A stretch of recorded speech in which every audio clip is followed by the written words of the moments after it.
하나님 말씀은 구약성경 이사야서 5장 1절 2절 말씀입니다.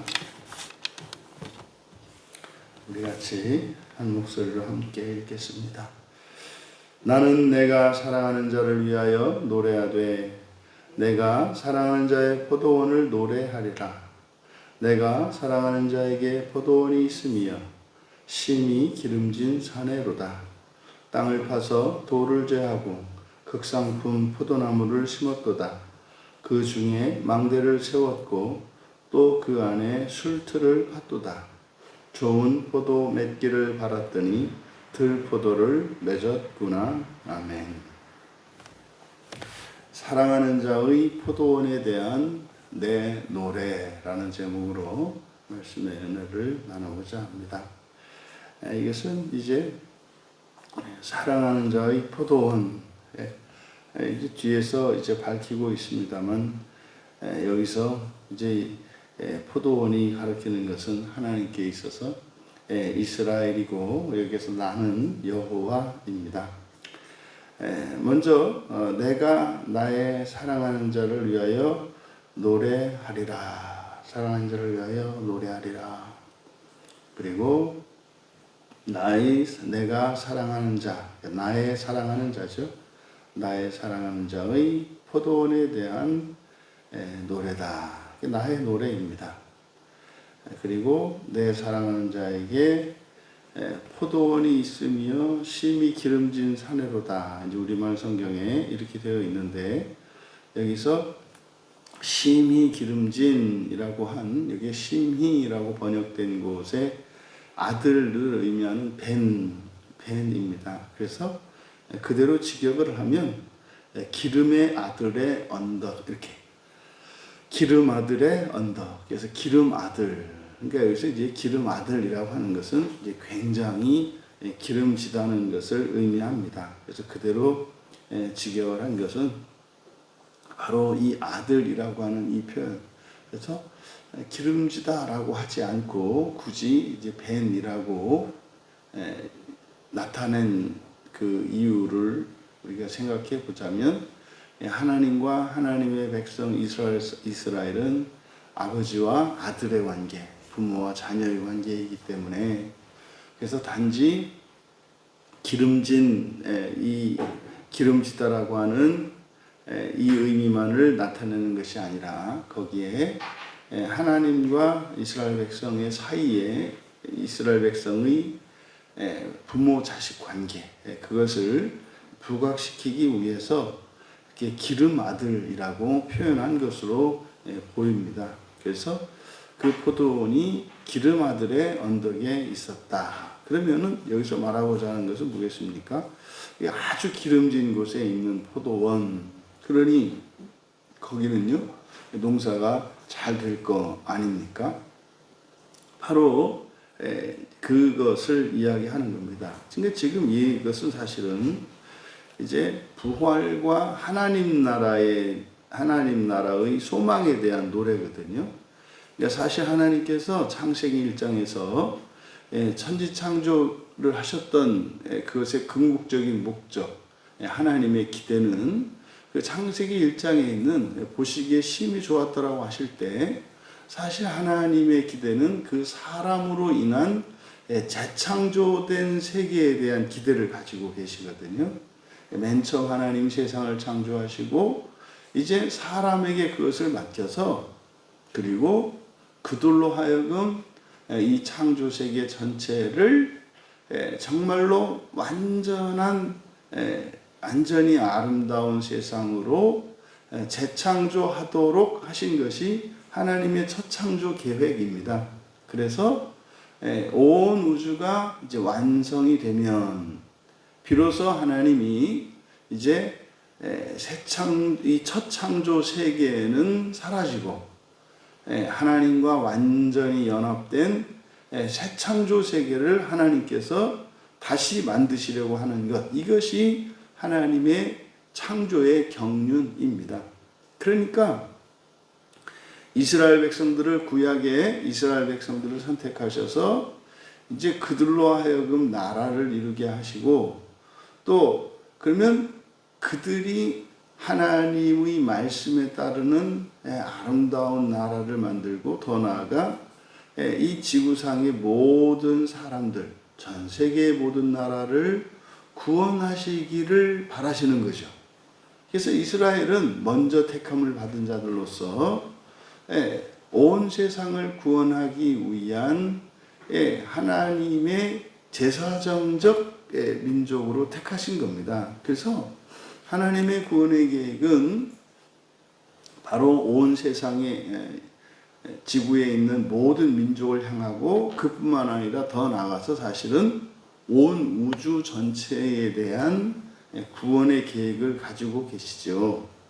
그래서 바로 앞에 4장에서 바로 그 심판의 의미, 하나님께서 심판하시는 그 진노의 날, 심판의 날, 주의 날, 그 의미와 목적이라고 하는 것은 이스라엘을 회복시키셔서 이스라엘로 하여금 그 사명을 감당할 수 있도록 하시는 거라 그랬어요.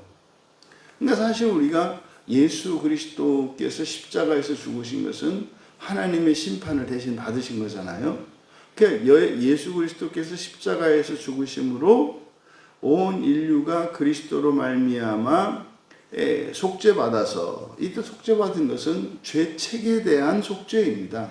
그러니까 죄로 인해 책임져야 하는 그 벌이죠. 그 죄로 인한 벌을 대신하시는 것입니다. 그러니까 죄 없는 상태로 회복되는 거죠.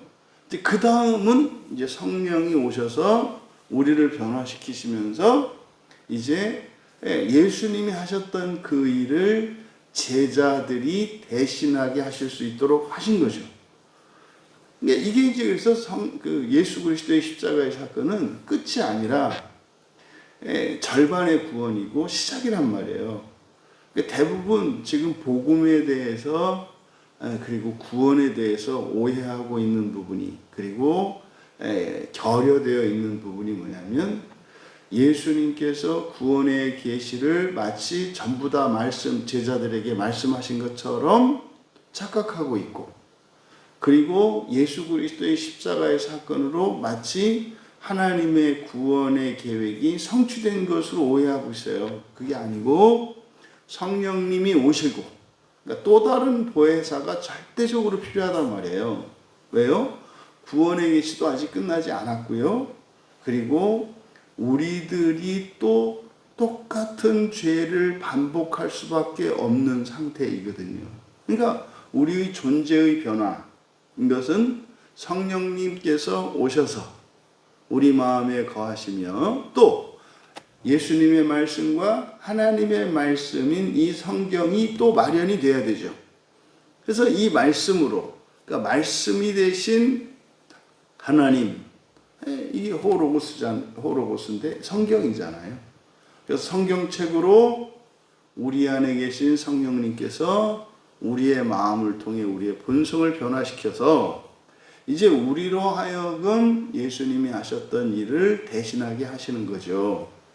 하지만 마지막 완성에 우리를 완전한 존재로 만드시는 것은 예수 그리스도의 은혜로 죽음과 함께 일어날 겁니다. 그러니까 이게 지금 복음에서, 복음과 구원에 대한 이런 교리들에서 성령의 역사의 절대성이 누락되어 있어요. 보통 복음을 이야기하시는 분들이 성령님에 대한 언급이 없으면 그 복음은 반쪽 복음이 된단 말이에요. 근데 그건 사실은 구원이 뭔지를 모르기 때문에, 복음이 뭔지를 모르기 때문에 정말 안타까운 것이 이 신학교에서 가르치시는 교수님들조차도 복음에 대한 이해가 온전치가 않아요. 하물며 일선 목사님들의 복음에 대한 이해는 어떻겠습니까? 다른 복음은 안 된다, 그렇게 하면 안 된다 얘기를 하는데, 그러면 진짜 복음이 뭐냐라고 하는 얘기는 하지 않고 빙 돌아간단 말이에요. 그렇게 하면 안 된다. 뭐는 잘못됐고, 뭐 잘못됐고, 뭐 잘못됐고, 그렇게 하면 안 된다.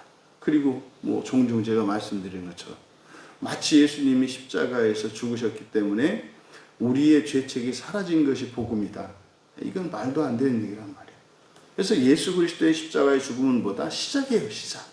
구원의 시작. 그리고 예수 그리스도의 죽음은 복음을 위한 필요 충분 조건이죠. 예수 그리스도의 십자가가 없더라면 우리의 복음은 그것은 아무 유익이 없습니다. 마찬가지로 성령께서 우리 안에 계시지 않는다면 그 복음은 우리에게는 그냥 희망사항일 뿐입니다. 성경이 없다면 우리에게 복음은 그냥 희망사항일 뿐입니다.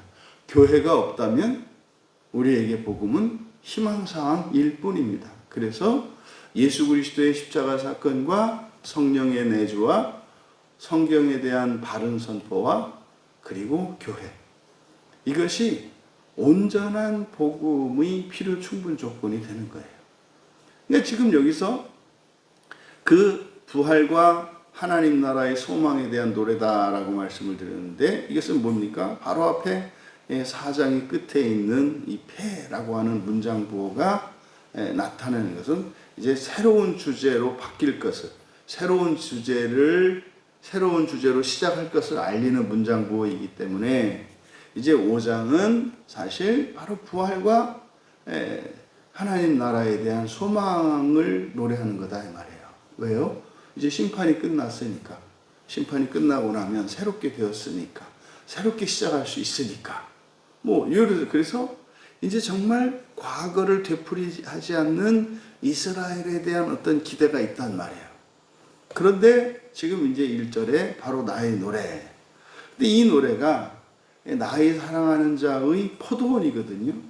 그러니까 이것은 1차적으로 이스라엘을 나타내고, 그리고 이스라엘에게 있어서 이스라엘 나라가 되고 이스라엘 민족 전체가 된단 말이에요. 그런데 이 노래가요, 신명기 30장과 신명기 32장에 보면은 그 모세의 노래가 있거든요. 그러니까 이것은 이제 가나안 땅에 들어가지 못하는 모세가 요단강 앞에 서서 이스라엘 백성들에게 가나안 땅에 들어갔을 때 일어날 일, 다시 말해 이중 예정이죠. 가나안 땅에 들어가서 가나안의 우상을 섬길 때에는 저주가 있을 것이고 멸망이 있을 것이다 라는 것. 그런데 순종하면 하나님의 생명과 복이 있을 것이라고 하는 이 이중 예정에 대한 이야기를 신명기 30장에서 하거든요. 그리고 이제 신명기 32장에서 그것을 노래로 해요. 그러니까 그 노래의 인유인 것으로 보입니다. 왜냐하면 이 내용이 모세가 노래를 부를 때는 이제 여호수아를 필두로 하여 가나안 땅에 들어가 가나안 정복 전쟁을 일으키기 전이잖아요. 그래서 가서 가나안 땅을 정복하고 나서 그들의 어떤 우상을 따르지 말고 모세를 통해서 주셨던 그 모세의 율법, 그 토라를 지키면서 생명을 얻어 온 세상을 구원하도록 하는 것이 모세의 계명의 주된 내용이었거든요. 그런데 지금 이사야가 노래를 부르고 있는 이 시점은 사실은 그 가나안 땅에 들어와서 우상을 섬기고 그리고 이방을 따르고 세속화되어 있는 이스라엘이에요. 범죄한 이스라엘이거든요. 그래서 모세가 예언했을 때의 그 상황보다 이사야는 훨씬 더 임박한 하나님의 진노에 대한 설명이잖아요. 그래서 지금 바로 이사야는 여호와의 이 노래를 통해서 임박한 이스라엘에게 일어난, 사실은 그들을 가나안 땅으로 부른 것은 그 부활과 하나님 나라의 소망을 위하여 부르신 것인데, 그것을 저버리고 이 세상에서 멸망당하게 된 멸망당할 위기에 처한 이스라엘에 대한 경고 메시지거든요. 그러니까 목적은 똑같습니다. 모세가 그때 가나안 땅에 들어오기 이전에 경고했던 내용이나 지금 이사야가 하고 있는 이 말씀이나 대상은 똑같이 이스라엘 백성이고, 그리고 목적은 회개하고 돌이켜서 그 사명을 회복하도록 하는 것입니다.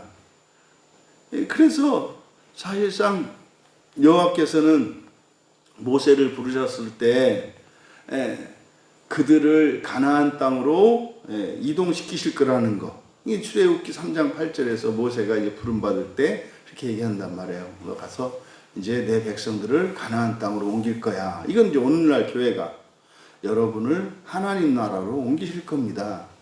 그러니까 여기서 구약의 모세가 받았던 이스라엘 백성들을 가나안 땅으로 인도하는 이 내용은 오늘날 우리들의 용어로는 뭐예요? 부활하여 하나님 나라에 들어가는 것에 대한 하나님의 계획을 알리는 거예요. 이게 이제 오늘날 교회의 사명이고 목사들의 사명이죠. 그리고 레위기 20장 24절에서는 그 땅을 그들에게 기업으로 약속하셔요. 주실 거라는 거를. 그러니까 사실상 오늘날 그리스도인들에게 저와 같은 목회자들이 선포해야 하고, 또 이 땅의 그리스도인들이 온 세상을 향하여 선포해야 하는 것이 무엇입니까?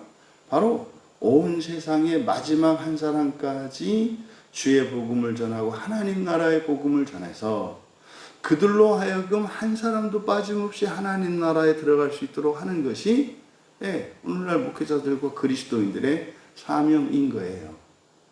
그런데 이제 뭐 출애굽기, 민수기를 보면은 이스라엘 백성들은 원하지 않잖아요.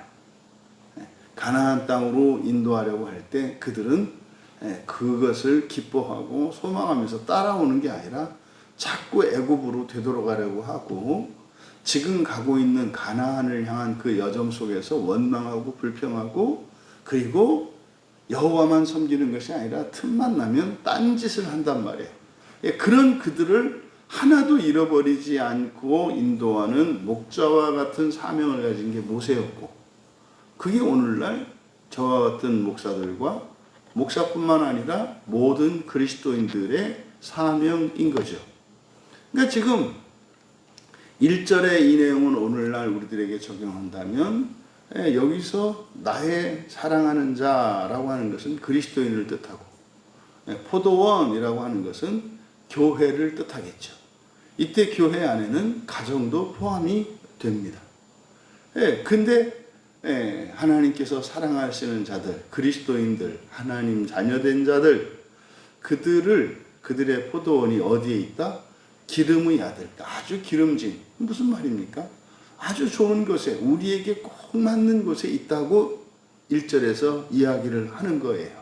근데 여러분, 여기서 기름지다라고 하는 것은 실제로 농부들에게 기름지다라고 하는 것은 토양이 기름지고, 그리고 적당한 햇볕과 적당한 바람과 기온이 있는 것을 나타내죠. 그러니까 이건 뭡니까? 포도원의 좋은 땅이라고 하는 것은 포도나무가 포도 열매를 맺기에 좋은 땅이에요. 사람이 살기에 좋은 땅이 아니고요.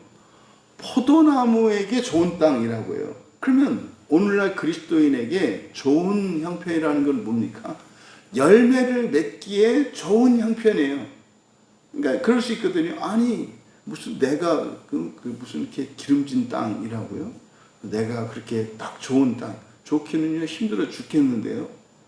이게 저마다 포도 품종마다 토질이 다르고 거기에 맞는 토질이나 기온이나 뭐 이런 것이 다르듯이 우리들 한 사람 한 사람의 교회, 가정이라고 하는 것은 무한 것이다. 열매 맺기에 가장 좋은 것이다.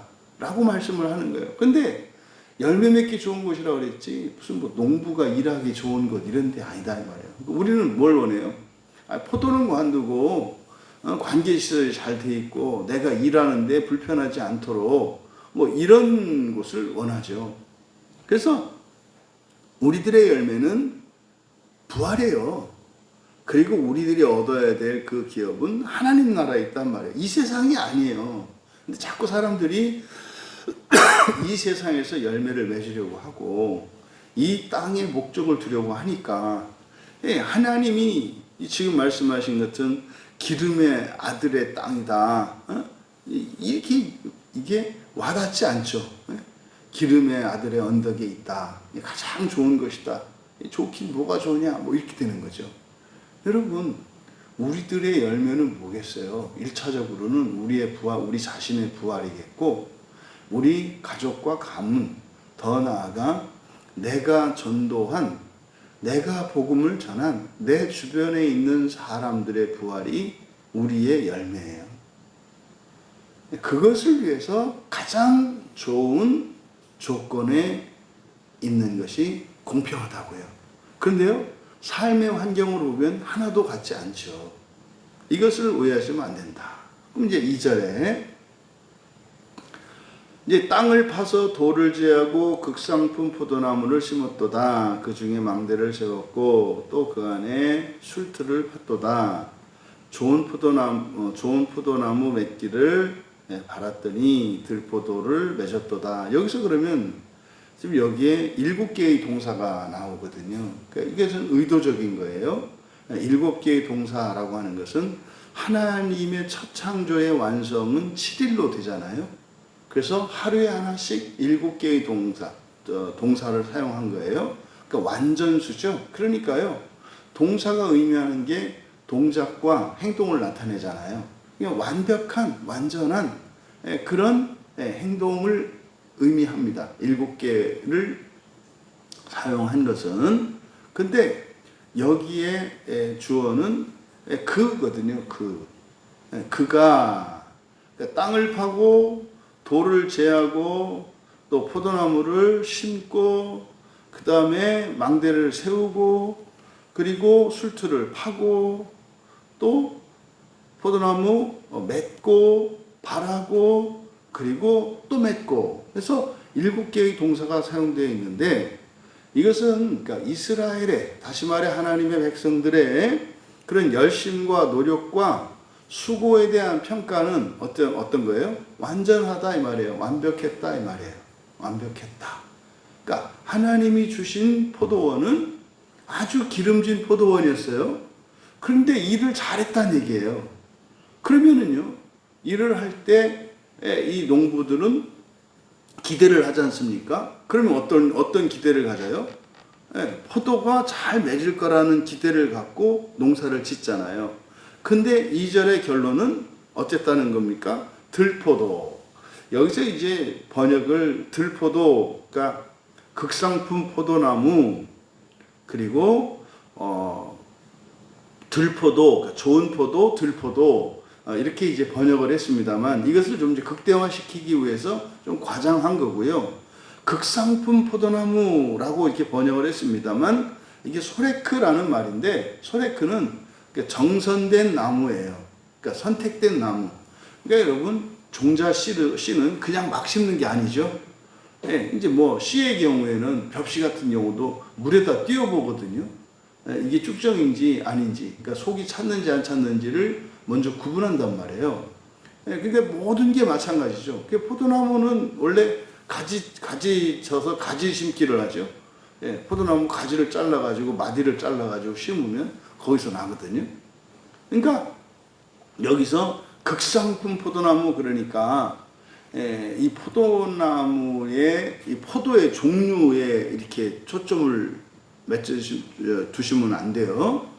그래서 이게 뭐 아주 당도가 높고 막 이런 극상품 포도 이렇게 생각하면 안 되고 그러니까 건강한 그냥 정상적인 그냥 선정된 포도나무니까 살아있는 또 심으면 싹이 나는 뭐 이런 포도나무인 거예요. 그 다음에 좋은 포도라고 했습니다만 좋은이라는 형용사는 없습니다. 그냥 엔하고 포도거든요. 그러니까 포도 맺기를 바랐더니 그러니까 뭐 엄청나게 좋은 열매 이런 게 아니에요. 그냥 좋은 땅에 정상적인 포도나무 가지를 심어서 열심히 일을 하고 가꿨어요. 그러면은요, 그냥 포도는 저절로 열리게 돼 있는 거거든요. 그랬더니 들포도라고 번역한 단어가 배우십인데 이 배우십 이거는 뭐냐면 악취나는 것들이에요. 악취나는 것들. 그러니까 이제 그래서 이거를 들포도라고 번역을 한 건데, 그런 거죠. 이게 이제 포도가 맺혔는데 다 썩고 막 마르고 도대체 먹을 수 없는 그런 포도나무, 그러니까 망친 거죠. 망친 거. 뭐 이거는 보나마나 병충해 드는 거죠. 병이 들어가지고 뭐 이렇게 된 거죠. 그러니까 병든 포도입니다. 악취나는 것들을 맺었도다. 여기에 동사를 좋은 포도 맺기를, 근데 들포도를 맺었도다. 이 맞다라고 하는 것에 동사 아샤를 사용해요. 이 아샤는 하나님이 창조하신 것을 나타내는 동사 중에 하나거든요. 앞에서 우리가 바라에 대해서 살펴봤잖아요. 이 바라라고 하는 것은 물에서 난 고기와 물고기와 그리고 새, 그리고 사람에게 사용된다. 들짐승들에게는 바라가 사용되지 않는다. 그 다음에 여기 이제 또 하나의 동사가 바로 이 아샤이거든요. 아샤는 이제 만들다라고도 번역이 되는데, 그러니까 여기서 농부들인 이스라엘이 그 포도원을 가꾸어서 열매 맺는 것을 무엇으로 나타내고 있어요? 창조 행위로 보고 있다고요.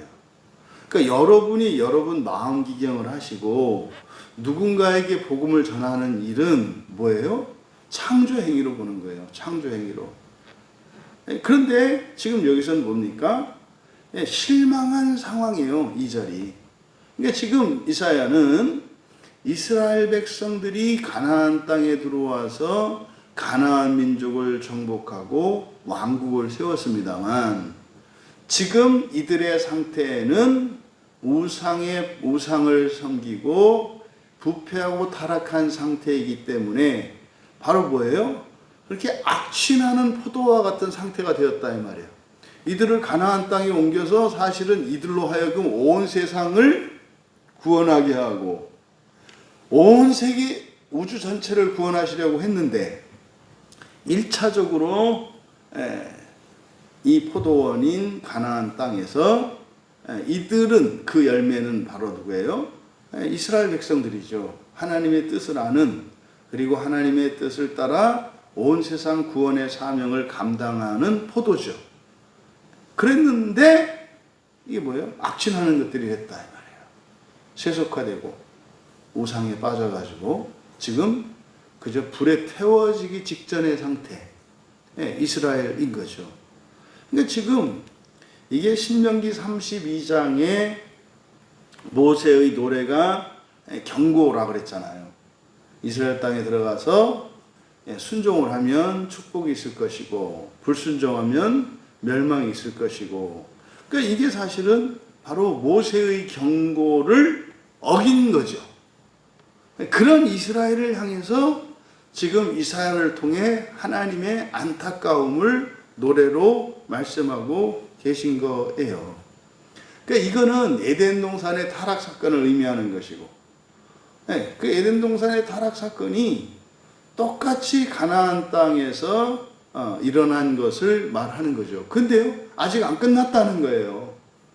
아담과 하와가 금단의 나무의 열매를 따먹었지만 그로 끝나지 않았다는 거예요. 지금 그 지점에 와 있는 거죠, 이사야가. 맨 처음에 모세가 예언한 것은 창세기 2장에서 아담에게 여호와 하나님께서 먹지 말라고 말씀하신 거고, 먹으면 반드시 죽을 거야 라고 했던 것은 모세의 시점에서 했던 신명기 32장의 모세의 노래고, 지금 이사야는 그 중간이에요. 그러니까 범죄한 뒤거든요. 여기도 지금 아직 소망은 남아있는 거죠. 그러니까 아담과 하와가 그걸 따먹었어. 지금 이스라엘이 범죄했어. 하나님의 진노가 임하기 직전이야. 물론 그 뒤에는 회복이 있을 거야. 하지만 하나님이 원하시는 것은 지금 회개하고 돌이켜서 그 심판을 면하는 거라고요. 그러니까 이거는 사실 에덴 동산의 사건으로 보면은 거기에 한 번 더 있는 거예요. 아담과 하와가 두려워서 수치스러워서 나무 뒤에 숨는 그들에게 이사야가 나타나서 얘기를 하는 거죠. 니들 잘못하면 이게 거짓 감정 때문에 뒤로 멀어질 건데 가지 마. 가지 마. 가면 너희들 정말 이 에덴 동산 나가고 나면 지옥을 가게 될 거야. 그러니까 지금 이 자리에서 뭐 해라? 하나님께 회개하고 정직하게 고백하고 용서를 구해. 여기서 해결해. 이게 지금 이사야의 시점인 거예요. 여러분, 신명기 32장 5절에 보면은 그들이 여호와를 향해 악을 행하니 하나님의 자녀가 아니요 흠이 있고 비뚤어진 세대로다. 이게 이제 불순종하면 이렇게 된다는 거예요. 그게 지금 현재 이사야 눈앞에 있는 유다, 예루살렘의 그리고 이스라엘의 모든 백성들이에요, 사실은. 그리고 신명기 32장 32절과 33절에 보면은 바로 이 포도나무, 그의 노래 안에 이 포도나무가 등장을 해요. 그들의 포도는 소돔의 포도나무요, 그들의 포도나무는 소돔의 포도나무요, 고모라 밭의 소산이라. 그들의 포도는 독이 든 포도니 그 송이는 쓰며, 이렇게 돼요.